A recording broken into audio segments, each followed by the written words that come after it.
Selamat malam pemirsa, kita ketemu lagi di depan Dhamma TV di dalam seni dan tradisi yang pada malam hari ini masih melanjutkan kisah tentang Raden Narayana atau Prabu Kresna pada minggu yang lalu, sehingga pada malam hari ini saya masih ditemani oleh Ki Swarno, Sugeng Dalu Ki Swarno.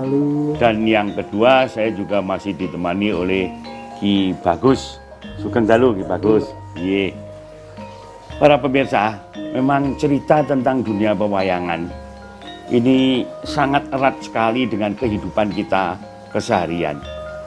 Dari episode yang lalu kita cerita, karena teguhnya pendirian Raden Narayana untuk sinau, untuk belajar, sehingga memperoleh pendidikan yang sangat tinggi, bahkan dipilih oleh para dewa untuk menjadi jagonya dewa, dan diberikan tambahan ilmu titisannya Bathara Wisnu. Dan ini kita harapkan menjadi panutan bagi generasi muda sekarang, bahwa belajar itu ada aturan-aturannya, sehingga jangan sampai terhenti di dalam menghadapi pelajaran-pelajaran. Selesaikan sampai tuntas, bahkan sampai profesor pun belajar itu masih tetap dilaksanakan. Ki Warno, kita kembalikan pada cerita Prabu Kresna yang minggu lalu kita bahas. Ya. Prabu Kresna itu demikian sektinya, bahkan dapat titisan dari Bathara Wisnu.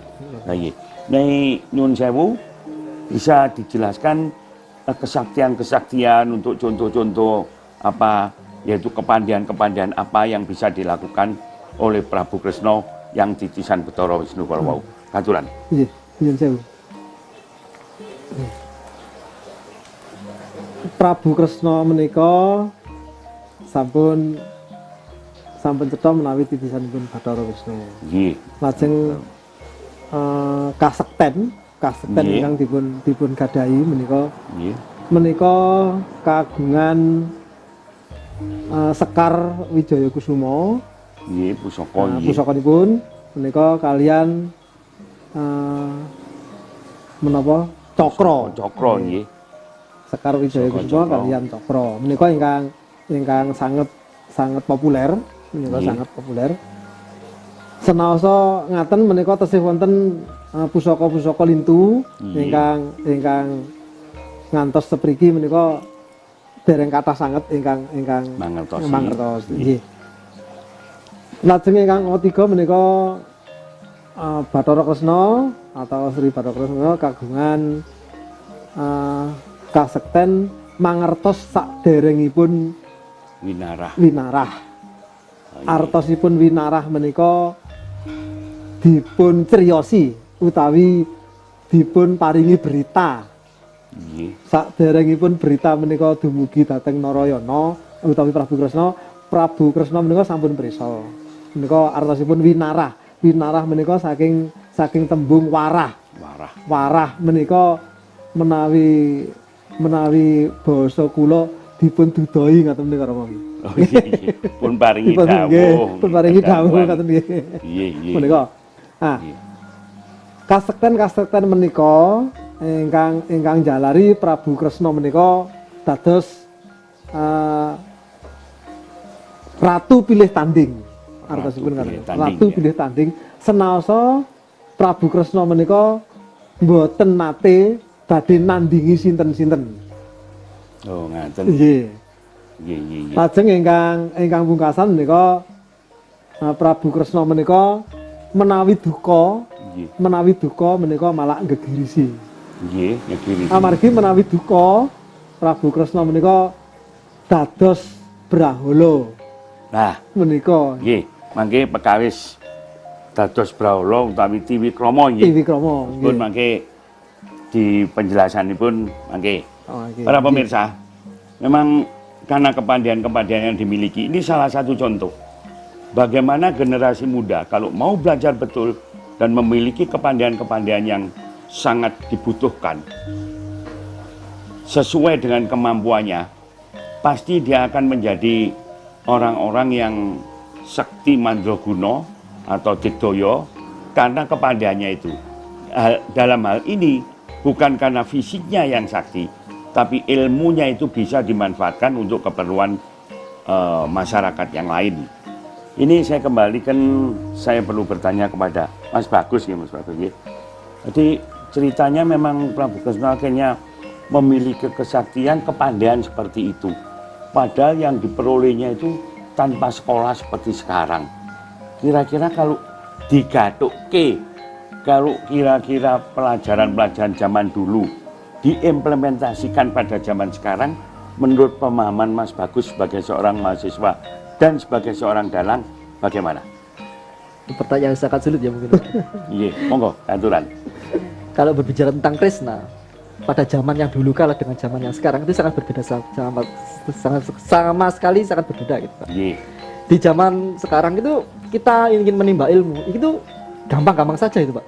Ya. Walaupun meskipun kita nggak punya uang kita bisa sekolah, walaupun itu hanya SD dan SMP gitu saja Pak. Iya. Tapi kalau zaman dahulu kala, pada waktu Noroyono, pada waktu masih pembelajaran, dia itu mencari guru itu sampai istilahnya itu mendaki gunung, menaungi samudra gitu Pak, merenangi samudra gitu. Jadi lebih sulit dari zaman dahulu dibanding zaman sekarang gitu Pak. Nah, hikmah yang kita ambil dari situ, kalau kita di sini di zaman modern ini kita lebih bebas memilih guru, lebih bebas memilih sekolah, kenapa sih kita nggak memaksimalkan hal yang seperti itu? Kita itu ingin pinter jodoh langit itu bisa gitu Pak. Bisa ya? Bisa Pak. Karena sarananya ada. Karena ya? sarannya sangat banyak sekali. Iya.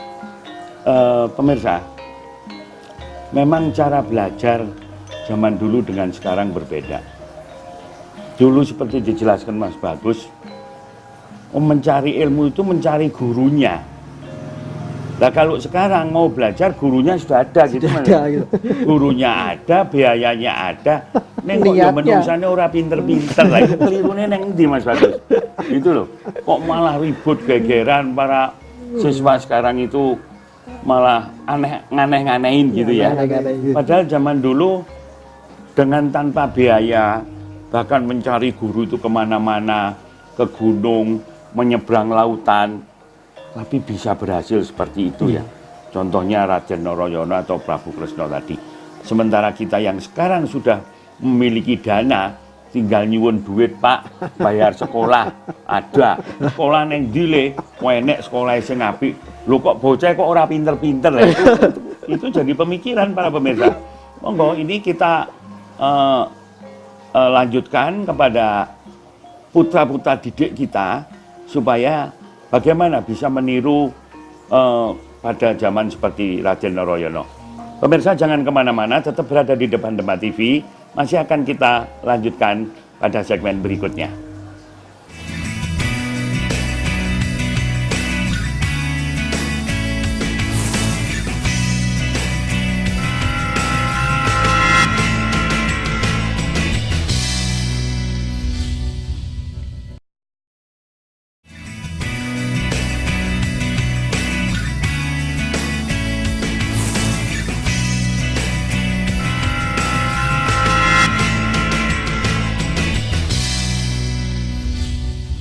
Terima kasih para pemirsa, matur nuwun sanget masih berada di depan Demak TV dan masih kerso mendengarkan tentang mengenal karakter wayang tadi yang sangat bermanfaat sekali karena menyangkut juga di dunia pendidikan kita. Jadi contoh seorang Raden Noroyono pada zaman itu dan implementasinya bagaimana di dunia pendidikan kita yang sekarang, generasi muda kita sekarang. Kembali kepada Ki Suwarno Yekiano. Ternyata Raden Noroyono itu setelah dewasa menjadi ratu Prabu Kresna. Itu tidak hanya pandai saja ning sekti Mandraguna Digdaya. Tadi mempunyai juga ilmu pusaka Wijaya Kusuma yang menurut kisah itu bisa menghidupkan orang ya yang sudah meninggal. Namun dengan catatan bahwa memang belum waktunya meninggal ya. Lalu yang kedua mempunyai senjata cokro ya. Dan cokro itu kalau dihantamkan ke mana saja pasti hancur lebur. Nanging jarang sekali digunakan oleh Bathara Kresna kados pun ngaten nggih. Nggih. Margi nek ora perlu tenan ya pusaka mau ora perlu ditamakke ngaten nggih. Lah menika wonten ilmu menapa malih ingkang pun kagungan Prabu Kresna kala wau pekawis Tiwikrama katulan. Nggih. Nggih, nyuwun sewu. Kula wau dalam aturaken menawi Prabu Kresna menika saged menawi duka, Nggih. menawi duka menika dados Brahala. Artosipun Brahala menika Tiwikrama dados Brahala. Nggih. Brahala Wujudipun menika kados ngaten menika wujudipun. Piye gegirisi nggih. Kados ngaten menika wujudipun. Wah, wis mesti menangan ki nek perang iki. Nggih. Lah menika namung wujud sekilas menawi kula saged mastani ngono ngaten. Nggih. Wujud Amargi Tiwikramanipun Prabu Kresna menawi dados Brahala menika langkung saking wiyaripun jagat. Langkung saking wiyaripun jagat.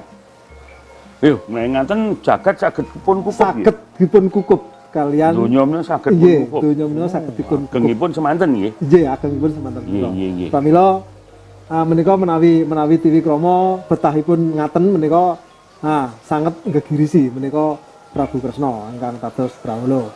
Pramila ngantos dumugi wiyaripun jagat menika kalah ageng kalian Tiwikramanipun Prabu Kresna. Menika kastenipun menika. Namung ingkang dipun wujudaken ngaten menika namung sak cekap dados Brahala ingkang sak cekap dipun agem artosipun menapa nggih? Dipun agem medeni mungsuhe lah ngoten niku. Oh, namung ngaten Nggih, nggih ngoten niku. Terus para pemirsa, ini dinamakan Brahala. Brahala iki jane buta gedhi ngaten nggih. Nggih. Ing dalam istilah pewayangan Prabu Kresna kalau sudah duka langsung bisa menjadi seperti ini, dinamakan Tiwikrama yang menurut Ki Warna itu besarnya itu melebihi dunia. Kita bisa membayangkan apa itu khayalan, apa itu imajinasi dalang, tapi kenyataan menceritakan seperti itu. Namun tujuan Bathara Kresna seperti ini sampai marah seperti ini itu tidak untuk perang loh. Kalau untuk perang dunia dimplok habis. Artinya apa yang menurut bahasa sekarang mungkin kiamat. Namun itu jarang sekali terjadi. Bahkan Bathara Kresna kalau sudah seperti ini hanya menunjukkan saya itu punya kekuasaan yang lebih, nanging tidak untuk menghancurkan orang. Hanya untuk meden-medeni wae supaya yang angkara mungkar itu jangan dilakukan lagi. Kira-kira ngaten nggih gimana? Saya kepada Mas Bagus ini. Kalau kita implementasikan situasi sekarang, Mas. Ini masalah kekuasaan loh ya. Bathara Kresna punya kekuasaan seperti itu. Bisa Tiwikrama menjadi buta, malah bisa ngajurnin donya. Lah situasi kita sekarang sebagai seorang mahasiswa, sebagai seorang dalang, dari pengalaman kehidupan sehari-hari di kampus, sesuai dengan dunia pewayangan, keadaan kita sekarang itu bagaimana sih Mas? Untuk aturan. Keadaan kita sekarang ya Pak ya. Kalau kita malah melihat di layar kaca. Iya. Melihat di layar kaca itu TV kan sekarang. Iya. Itu setiap hari kita melihat tawuran, bacokan. Itu kalau kita jadikan kalau kita orang marah itu menjadi orang besar, orang yang memedeni gitu Pak kan. Itu kalau ya seperti ini, seperti Bathara Kala ini ya orang-orang Indonesia itu mayoritas seperti itu gitu. Mayoritas seperti itu. Bangsa kita kayak ngene kok. Nggih, Pak. Masa yo iya. Karaktere waduh negeri. Kalau kita melihat wakil rakyat kita. Nggih. Itu di tahun berapa saya lupa. Itu ada pemilihan apa? Itu kan geger. Itu kan sudah apa ya? Istilahnya mengeluarkan amarahnya, semuanya mengeluarkan amarah. Kenapa sih ketika mereka mengeluarkan amarahnya itu tidak ada yang menenangkan mereka? Itu tidak ada air di antara mereka itu. Tidak ada air di antara mereka, jadi mereka itu jadi api semua gitu. Jadi kalau semuanya jadi api, itu bisa membakar apapun yang mereka lewati. Iya. Wah, hebat Mas Bagus.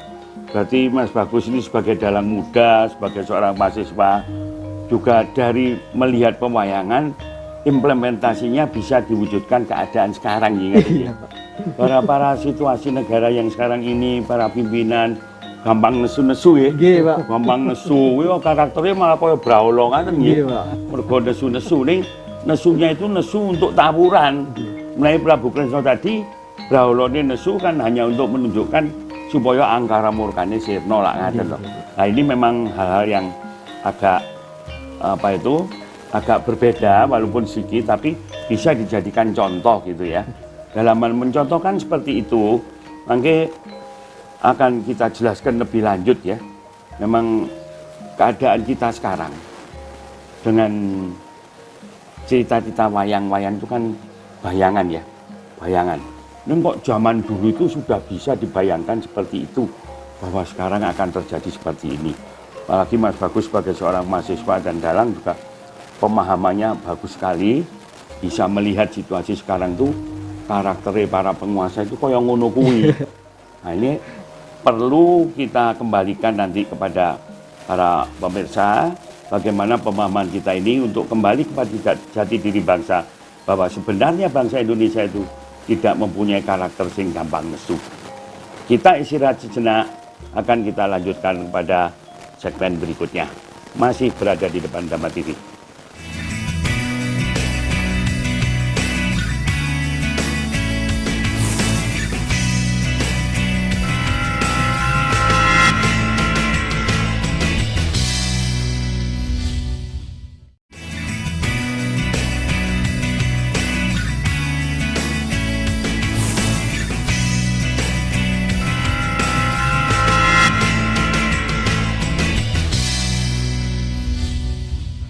Matur nuwun para pemirsa, masih berada di depan Dhamma TV dan kita pada segmen terakhir ini masih akan melanjutkan bahasan tadi. Ternyata dari cerita Ki Suwarno memang ada karakter-karakter yang untuk menakuti kita perlu seperti itu.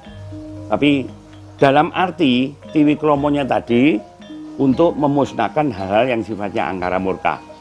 Dan menurut Mas Bagus tadi, banyak sekarang karakter-karakter Triwikromo tapi justru tidak menghilangkan angkara murka, malah angkara murkanya tambah akeh ngaten ya Mas Bagus. Nah, ini menyangkut masalah jati diri bangsa para pemirsa. Dan untuk itu saya kembalikan kepada Ki Suwarno dulu sebagai seorang guru dalang yang mengenal karakter dalang, sebagai juga seorang dalang, seorang pengrawit yang di dalam seni dan tradisi sudah tidak kita sanksikan lagi. Beliau ini bagaimana? Kira-kira Ki Warno dengan kisah mulai dari Prabu Kresna sampai Triwikromo segala tadi, kalau kita kembalikan kepada situasi generasi kita sekarang, jati diri bangsa kita ini, apa yang harus kita perbuat supaya kita boleh Triwikromo, kita boleh menunjukkan karakter kekuasaan, tapi tujuannya satu, untuk menghilangkan angkara murka yang lain. Kira-kira apa yang kita bisa diperbuat melalui dunia pewayangan ini? Monggo, katuran. Nggih. Nyuwun sewu. Nggih. Yang sebenarnya Prabu Kresna itu kalau Triwikromo itu hanya untuk menakuti. Ketika yang ditakuti itu sudah takut, yang artinya sudah tahu seperti apa, ya terus kendel. Kalau yang sekarang menurut Mas Bagus tadi justru menambah angkara murka. Nah, kalau kita berbicara tentang wayang, bagaimana sekarang pengaruhnya terhadap generasi muda, yang tentunya pengaruh positif. Positif ya. Yang harus kita lakukan sebenarnya gampang-gampang susah memang. Gampang-gampang susah. Paling tidak kita mulai dari lingkungan kita sendiri dulu. Lingkungan kita sendiri dulu. Minimal kita mengenalkan yang namanya Toto Kromo. Yang minimal di lingkungan kita punya unggah-ungguh. Toto Kromo dan unggah-ungguh. Yang namanya unggah-ungguh itu bagaimana yang muda memanggil orang tua dan bagaimana yang tua itu memanggil yang muda. Itu kan ada tataran sendiri-sendiri kalau di dalam warga kita Nggih. Orang Jawa Rama. Nggih, nggih. Nggih. Upaminipun ngaten. Nggih. Menawi ingkang anem dhateng tiyang sepuh menika pandangunipun nyuwun sewu Bapak utawi nuwun sewu Rama, Nggih. utawi nuwun sewu Pak D, utawi nuwun sewu Pak Cilik nggih. Lajeng ingkang anem nggih ngaten mboten ingkang sepuh dhateng piyantun ingkang anem minimal inggih wonten dawuh wonten panyarwi menapa nak Mas upanipun ngaten. Wonten panyarwi menapa ngger saged ngaten nggih. Nah, itu rata-rata kita tidak mempunyai lingkungan yang seperti itu. Nah, kita ciptakan pada rumah kita sendiri-sendiri yang seperti itu. Kita ciptakan yang seperti itu di rumah kita sendiri-sendiri. Kemudian kalau anak-anak itu bertanya tentang bapak mau ngomong apa, aku kok gak ngerti. Kata-kata itu ngatur ya. Minimal itu harus ditanyakan. Memang yang namanya pelajaran itu tidak hanya ada di bangku sekolah, tidak hanya ada di bangku sekolah yang menghadapi guru, tetapi ketika kita bermasyarakat itu justru banyak pelajaran. Seperti yang Noroyono lakukan pada saat itu. Noroyono yang dilakukan itu seperti itu. Bagaimana seseorang itu mendapat pelajaran dari masyarakat yang luas. Kalau kita tidak pandai memasukkan pelajaran itu sendiri, tidak akan ada yang kita pelajari. Ngaten nggih Kiwano, nggih waduh matur nuwun sanget Kiwano.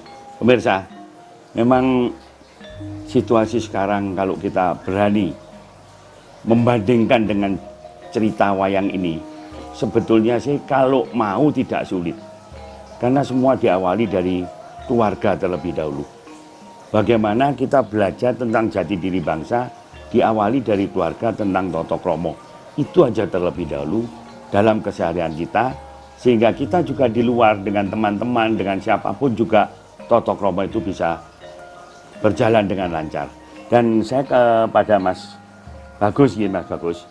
Ini tadi masalah lek nesu kaya ngene ceritane. Lah lek kabeh wong nesu kaya ngene terus ora ana enteke nun sewu. Oh nggih. Yasta dhisik. Nun sewu. Nesune kuwi iso lerem Bali. Nek dileremke karo Bathara Narada sing wujude kaya ngene. Nun sewu Mas Bagus, critakne iki piye iki? Bisa dileremno karo Bathara. Kok bisa lerem karo Bathara Narada? Saya ceritakan intinya saja. Nggih, monggo. Aturan Mas Bagus, ya. Cerita istilahnya dialog apa langsung? Langsung aja, mungkin langsung saja. Iya, kalau seumpamanya marah seperti ini, diingatkan oleh Bathara yang sekecil ini, kenapa sih dia mau gitu, Pak? Karena dia itu, karena Bathara Narada itu memberi pengertian kepada si Buto ini yang dulunya wujud Krishna, tadi yang kemudian jadi berubah seperti ini, itu diberi pengertian. Loh, kenapa sih kamu marah-marah? Gitu, Pak. Kenapa sih kamu marah-marah? Toh, mereka itu manusia punya akal sendiri. Punya filosofi hidup sendiri, gitu loh, Pak. Jadi kalau seumpamanya kamu marah kepada keadaan, janganlah kamu lampiaskan kepada manusianya, gitu. Jadi kalau kamu marah dengan keadaan, berilah pengertian kepada manusianya sendiri. Jadi dia itu mengerti yang apa dimaksud oleh Bathara Narada, iya. Oh, dewa itu ya. Jadi begitu ya Mas Bagus ya. Iya. Nun sewu. Para pemirsa, memang nampaknya kemarahan itu bisa ditentramkan karena ada yang memberi petunjuk penentramannya, yaitu Dewa Narada tadi.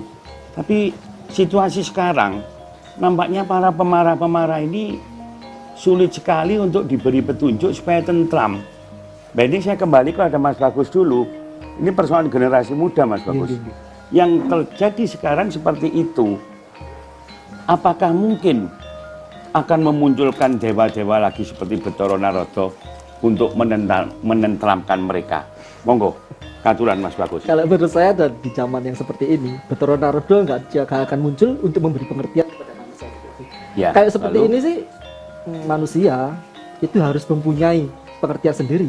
Apa sih tugas, fungsi, dan pekerjaan seorang manusia itu sendiri? Kalau seumpamanya fungsi seorang pelajar, tugasnya harus belajar gitu, Pak. Nggak ada lain kan. Kalau umpamanya ada ada tugas yang lain itu tugas sambilan. Tugas yang utama seorang pelajar adalah belajar gitu. Belajar, Kalau ya. seorang polisi, tugasnya itu apa sih? Mengamankan, menertibkan kan gitu, Pak ya. Iya, Kalau iya. semuanya ada pekerjaan lain itu hanya sampingan. Yang utamanya itu, Pak ya. Iya, Kalau utamanya. semuanya seorang politikus, apa sih pekerjaan politikus?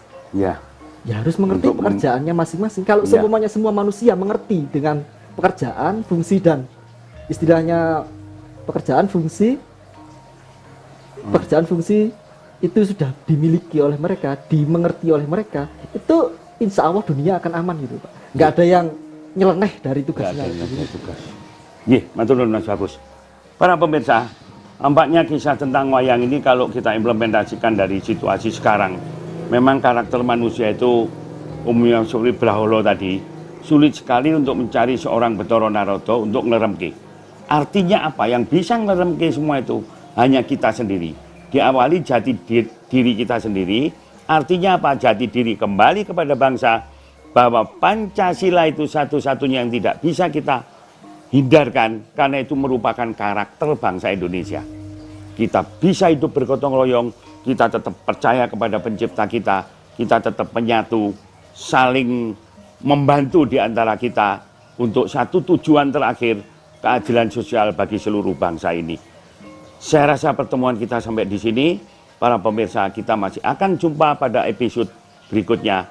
Dan kali ini saya akhiri dengan ucapan hayu, hayu, hayu. Rahayu ingkang pinanggih. Matur nuwun, sugeng dalu.